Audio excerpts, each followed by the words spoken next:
The New Order Borobudur Temple. Inilah episode baru penataan kawasan dan Candi Borobudur. Sebuah laku untuk menjaga sekaligus mengembangkan peradaban dunia dari Nusantara.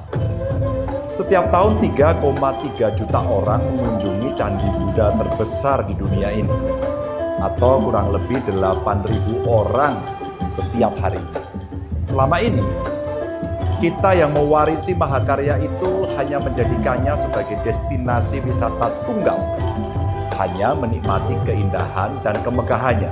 Padahal, dengan beban kunjungan seperti itu, justru akan mengancam struktur bangunan, pelapukan, bahkan perusakan. Terlebih saat ini, Candi Borobudur telah berusia 1.200 tahun. Di sisi lain, dengan konsep wisata tunggal justru akan melemahkan potensi besar yang dimiliki Candi Borobudur. Dari potensi ekonomi sampai potensi spiritual. Akhirnya, setiap wisatawan tidak bertahan lama karena hanya berkunjung ke Candi Borobudur tanpa pilihan destinasi lain. Maka mulai tahun ini, perombakan besar-besaran akan kita lakukan di kawasan sekitar Candi Borobudur. Aspek kebudayaan akan jadi titik tolak langkah yang kita lakukan. Saya sendiri yang akan mengawal, saya sendiri yang akan jadi mandor penataan ulang Candi Borobudur ini. The New Order Borobudur Temple.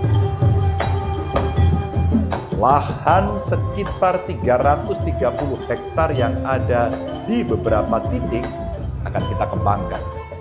Ditambah penataan kawasan sekitar Candi Borobudur, mulai dari pembangunan eco-cultural tourism seluas 309 hektar, lalu ada pembangunan pasar seni dan area parkir seluas 10,74 hektar, pembangunan science park seluas 3,3 hektar, serta pembangunan boardwalk sepanjang 2 km yang akan terbentang dari Candi Mendut sampai Candi Borobudur dan akan melintasi Sungai Eloprogo. Pembangunan infrastruktur itu akan memperkuat konsep penataan yang saat ini kita lakukan di kawasan atau desa sekitar Candi Borobudur.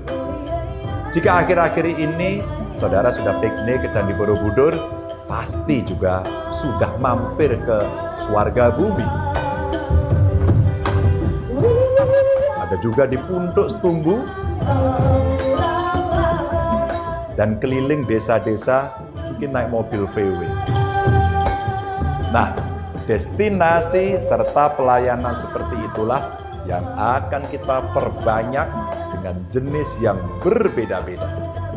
Karena desa wisata tematik masuk dalam kerangka besar perencanaan The New Order Borobudur Temple. Dan yang tidak kalah penting, di setiap desa wisata tematik itu akan kita gelar festival kesenian rakyat setiap bulan.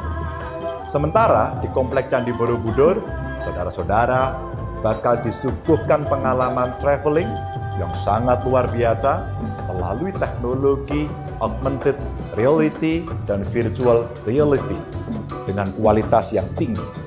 Traveling virtual ini akan mempersilahkan saudara-saudara untuk keliling dari kawasan sekitar sampai area Candi Borobudur. Ruang ini akan menyajikan itinerary trip planner, visual storytelling, digital navigation augmented reality, dan virtual tours.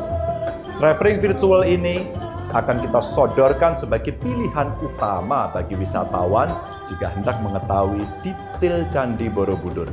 Karena kemungkinan besar wisatawan tidak akan lagi diperkenankan untuk mendaki seluruh bagian candi, kecuali bagi saudara-saudara umat Buddha yang hendak melakukan ibadah atau barangkali dalam acara tertentu.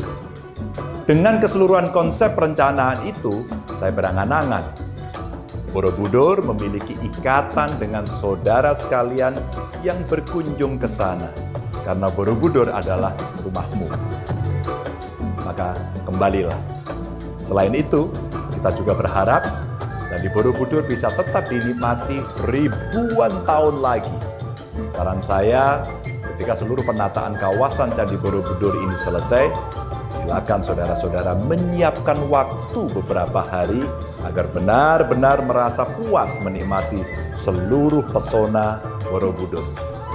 Tapi tidak perlu khawatir, karena di setiap desa wisata itu tersedia balai ekonomi desa atau Balkondes yang mengelola penginapan dengan pemandangan eksotis, suasana yang sangat nyaman khas pedesaan, yang sangat menyenangkan sekaligus mendamaikan. Sangat cocok untuk melepas penat dan menenangkan diri. Presiden Jokowi telah menyetujui seluruh perencanaan itu, bahkan pada pidato kenegaraan pada tanggal 16 Agustus 2019 lalu, beliau menetapkan Candi Borobudur sebagai destinasi super prioritas.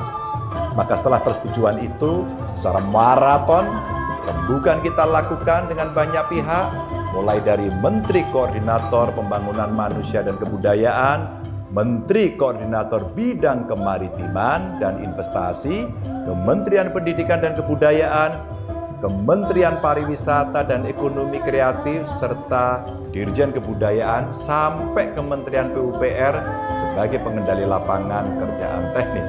Semoga proses The New Order Borobudur Temple diberi kelancaran dan kebermanfaatan.